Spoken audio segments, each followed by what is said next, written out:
Hi, I'm Diane. Today on ABC News Live, a new accusation for Herschel Walker. A second woman now claims a Georgia Republican Senate candidate paid for her to have an abortion. This as early voting numbers in the state are breaking records. The American Academy of Pediatrics says a perfect storm of viruses is taking hold as children's hospitals around the country are stretched to capacity. Dr. John Brownstein is here with the signs parents should look out for. And Matthew Perry sharing his hard-fought battle with alcohol and pill addiction. The Friends star, who was brilliantly funny on camera, now opening up in an exclusive interview with our Diane Sawyer about struggling behind the scenes, why he's sharing his story now, and how he hopes to help others. But we begin with Republican Senate candidate Herschel Walker denying a new allegation that he paid for another woman to have an abortion. The woman and her attorney showed what they say is evidence of her relationship with Walker at a press conference and said Walker drove her to the clinic. She's the second woman to come forward with a claim like this. Walker is denying it all. Well, I'm going to just say right now, guys, I'm done with this foolishness. I've already told people this is a lie, and I'm not going to entertain to continue to carry a lie along.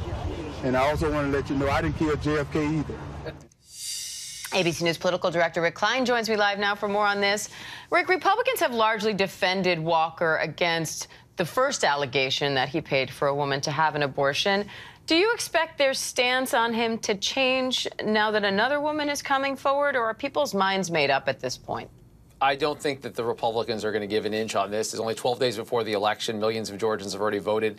They're in too far with this, and they have to believe him when he denies this. Otherwise, they have very little choice. Or they can just try to ignore this and just keep it on the focus on Team Red. You saw that response from Herschel Walker, even in some interviews he's given in the last 24 hours, that whatever you think of him, keep in mind about the stakes of the election, around inflation, around what Democrats are doing in power. That's where he's turning it. You're seeing him today out with Senator Ted Cruz, Senator Lindsey Graham, two staunch conservative allies that are very aggressive in defending him and suggesting that this is all a concoction of liberal activists as enabled by the media. Ultimately, we'll have to see what else happens if the woman comes forward, puts her name forward, if there's other details.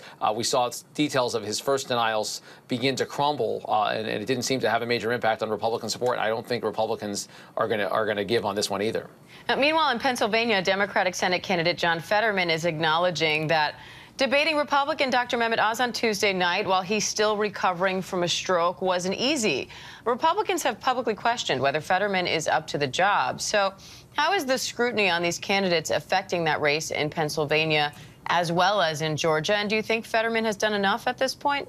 Well, Fetterman is giving an interview, we believe, later today. He addressed it, as you said, last night at a concert with the Dave Matthews Band. Clearly, it was not a strong performance. And to the extent that he prepared people for it by acknowledging what the issues were, I was focused on some areas just in policy where he wasn't able to articulate, not because necessarily of the word choice, but because he had policy positions that didn't really add up. I think there's a lot of Democrats who are trying to do some damage control. There's also a backlash that the Fetterman campaign has been talking about. They raised a record amount of money just in the hours after the debate. They've called out some people for what they view as abusive online behavior toward him. You've seen a super PAC associated by former President Trump go very aggressively against him and saying he's just not up to the job. Fetterman is trying to say, just because I'm struggling with this recovery doesn't mean that I can't do the job. I was also struck to hear that Senator Mark Kelly of Arizona said that he's spoken to Fetterman a few times about recovering from a traumatic injury. His wife, Gabby Giffords, of course, was shot some 10 years ago at a town hall outside Tucson and has had a long and arduous recovery. Now, President Biden, meanwhile, is taking a victory lap after these new GDP numbers showed the economy grew by 2.6% last quarter. He's criticizing Republicans that were saying that they were actually rooting for a downturn, calling some critics doomsayers.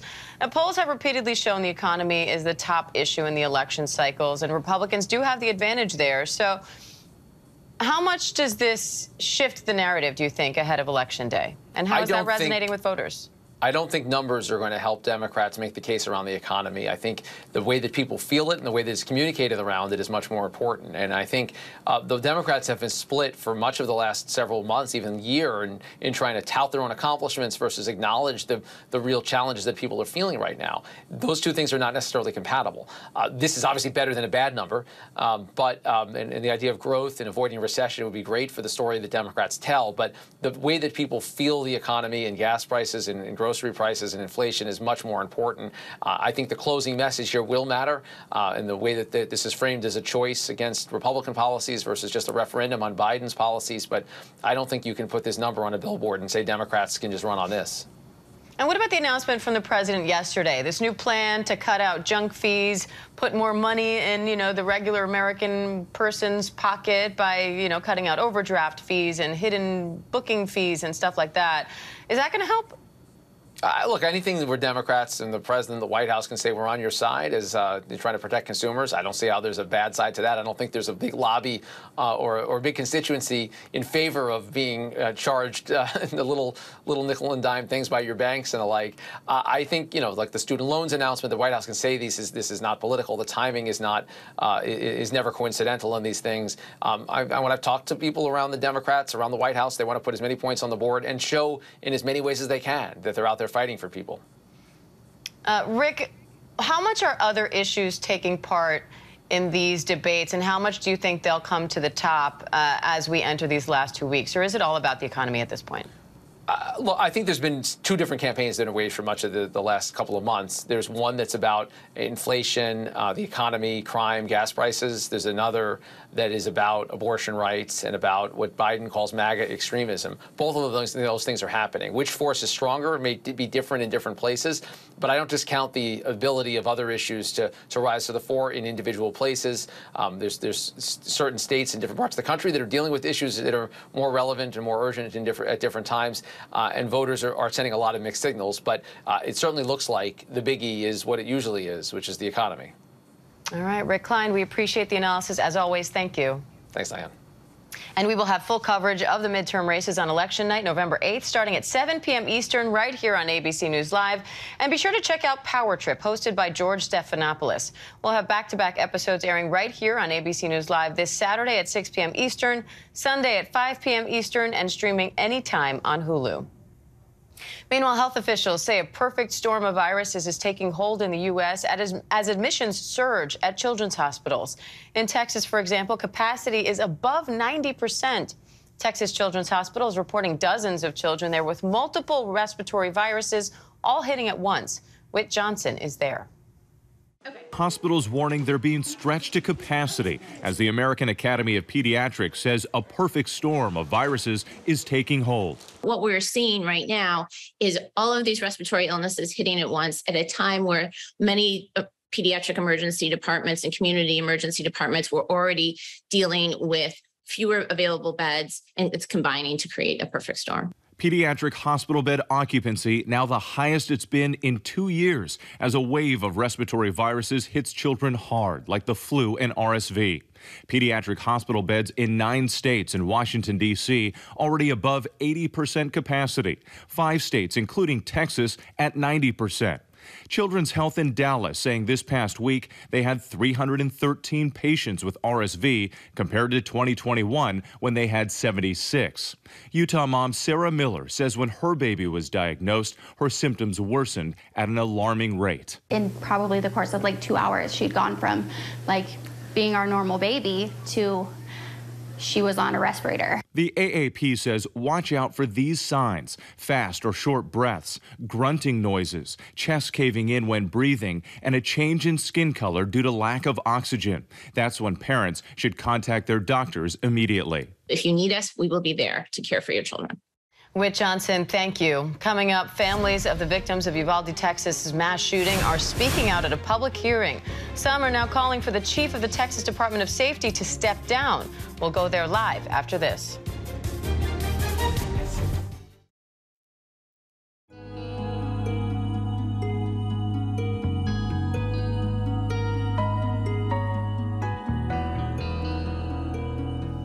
Welcome back. The Texas Department of Safety just held a hearing on the investigation into the law enforcement response to the mass shooting at Robb Elementary School.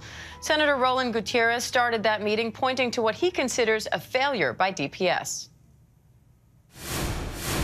DPS failed on May 24th. It failed to take control of a dangerous situation. It failed to neutralize an ongoing threat. It failed in the aftermath of the shooting by not following normal triage protocols with the injured.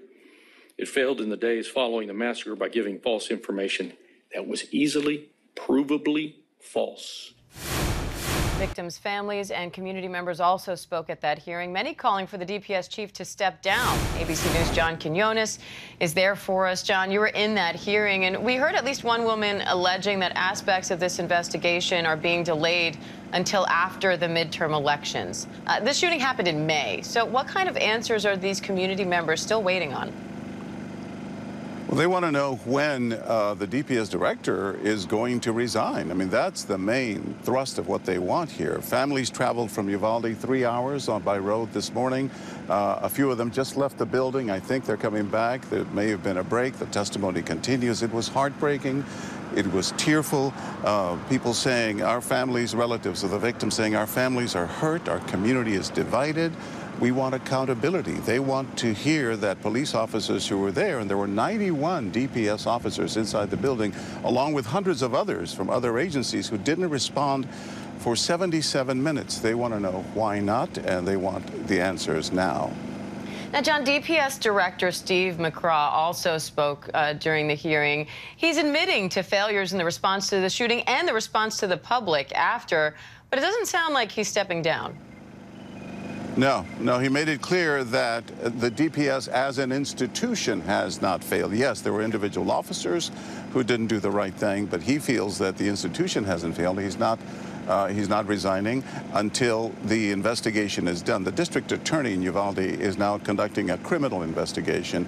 He says, the DPS director says, that that's why videos and more information has not been released to the public, because the district attorney told him not to, that it would affect her criminal investigation into the case. So he has not given them what they want, although he did say, you know, the agency did fail, I mean, members of the of DPS did fail this community. They brought up, by the way, in the hearing, my interview with Amy Marin, the staffer from Robb Elementary, who was falsely accused of keeping that door open through which the killer entered Robb Elementary. Folks from Uvalde told the DPS department this woman has been repeatedly traumatized by what happened, even though DPS tried to correct it. They're demanding an apology directly from Steve McCraw to this woman for having accused her of something she didn't do. So, John, if McCraw is admitting to at least failures by specific officers, but not stepping down, which is what it seems most of the community members are seeking, is he proposing other actions for accountability instead? No, not yet. He really hasn't so far said anything else. That he just admitting that he was hurt, that he does not expect anyone to forgive him. He's just asking that they wait for 2 months, he said, by the end of the year. Now, that will have been, you know, 6 or 7, 8 months since the shooting for answers. And it's certainly not enough for the community. No, understandably not. John Quinones, thank you. Yeah. Thank you, Dan. And make sure to follow ABC News' continuing series Uvalde 365, for ABC News is reporting in Uvalde, focusing on the Texas community and how it moves forward in the wake of this tragedy. Coming up, Matthew Perry opens up to Diane Sawyer in an exclusive interview about his battle with addiction and how it nearly cost him his life. That's coming up after this.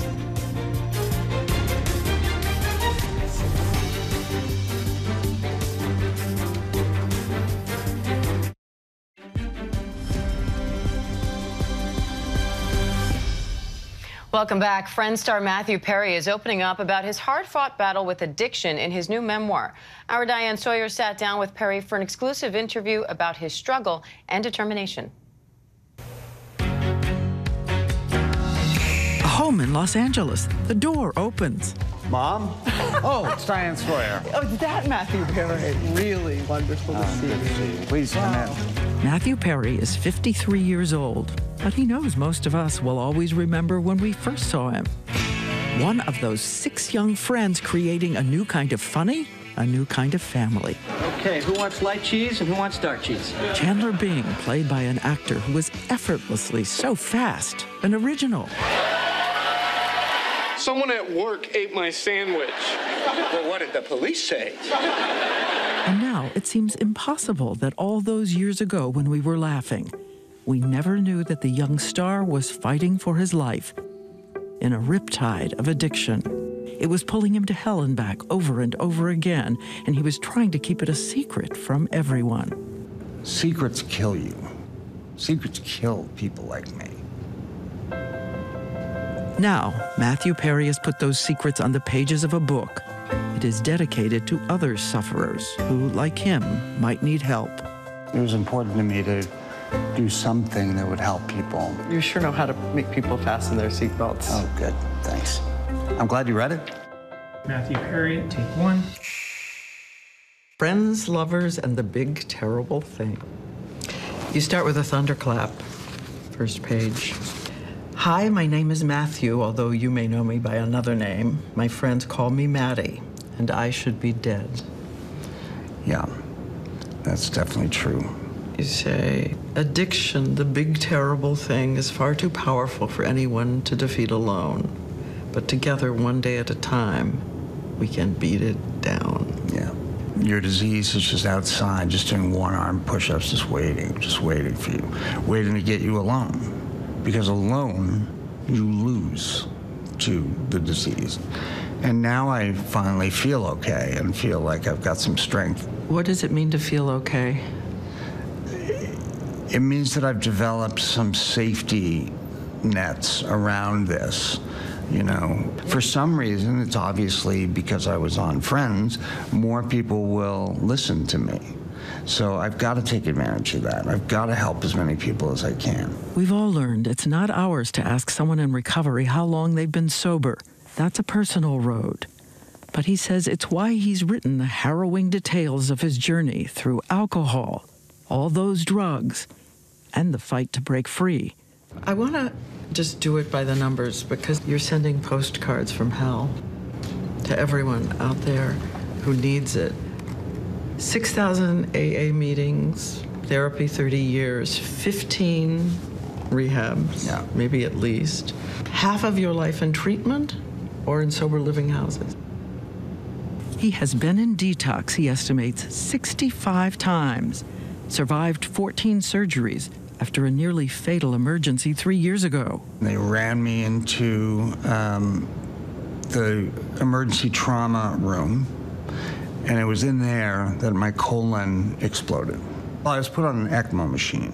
And an ECMO machine, when you talk to any doctor, is a Hail Mary. It is the last thing that you do before people die. And there were 5 people that night that were put on ECMO machine, and I was the only one who survived. He was in a coma for 14 days. As he heals from all he's been through, there's still wear and tear on his voice and speech, and the scars on his body like a warrior back from battle. I was in that hospital for 5 months and, you know, escaped death really narrowly. Perry says he's proof that addiction can enter any home, any heart. If you try to map the fault lines underneath an addiction, you often find unanswerable questions. Perry says he does remember the day he thought he had found an answer. He's 14 with his Canadian pals and a common teenage rite of passage. I'd never drank before, and I just sort of drank this entire bottle of what was called Anwar's Baby Duck. That was the name of the wine. And I lay in the grass and just was in heaven. And I thought to myself, this must be the way that normal people feel all the time. And I thought that at 14. His friends could drink and stop. But for him, the relief was so easy it became his destination. But, you know, by the time I was 18, I was drinking every day.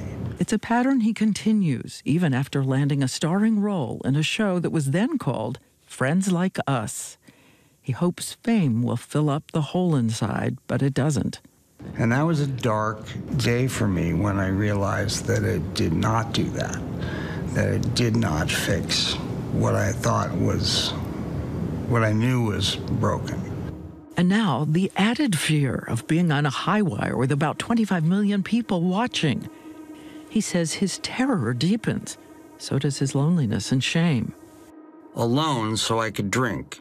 Drinking, therefore alone. I'd drink, watch the movie, pass out, wake up, drink, watch the movie, pass out. But you had no trouble with the lines, you had no trouble with the timing, you had no trouble showing up every day? Early on, yes. And I made a rule that I would never drink or take anything at work. So I would never do that, but I would show up blindly hungover, like shaking and crazy hungover. But still somehow brilliant on camera, maybe because he's an athlete and young and cares so much. Well, I loved Chandler. I loved the show, and I also knew, remember this, because it's going to be the best time of your life. And I knew it. I knew that I would never forgive myself if I messed this up. Lisa Kudrow says Matthew Perry was always the one trying to keep everyone else happy. Lisa is the funniest, maybe the funniest person I've ever worked with, and just sees the world in a really funny way. And Jennifer Aniston? They had met years earlier. Perry asked her out on a date. She said no. Let's be friends. You had one of your serial crushes, if I may say. Yeah, I mean, you really kind of chain crushed. I did. Well, how can you not have a crush on Jenny and Courtney and Lisa? So it made it kind of difficult to go to work because I had to pretend that I didn't have these. Yes, you write in the book. I kept wondering, how long can I just look at her? Yes. I was like, is 3 seconds too long? How long is... And then I write in the gratitude part about her letting me do that. By the year 2000, he is still the star of the mega-hit TV show, now in its 6th year. But the spiral into prescription drugs has begun. 55, like in a day, which is where I was. 55? Yeah. How did you get 55 a day? Well, I had to wake up and realize that I needed to get 55 of them, or I was going to be really sick. So I did all sorts of things. I had a bunch of doctors, fake migraines and all that stuff. And I guess the weirdest thing I did was on Sundays, I would go to open houses and go to the bathrooms in the open house and see what pills they had in there and steal them. And I think they thought, well, there's no way that Chandler came in and stole from us. Our thanks to Diane Sawyer for that. And you can see Matthew Perry, the Diane Sawyer interview, tomorrow night at 8/7 Central on ABC. And if you or someone you care about is struggling with substance abuse, do know that confidential free help is available at findtreatment.gov. I'm Diane Macedo. Do stay with us as ABC News Live continues with more news, context, and analysis.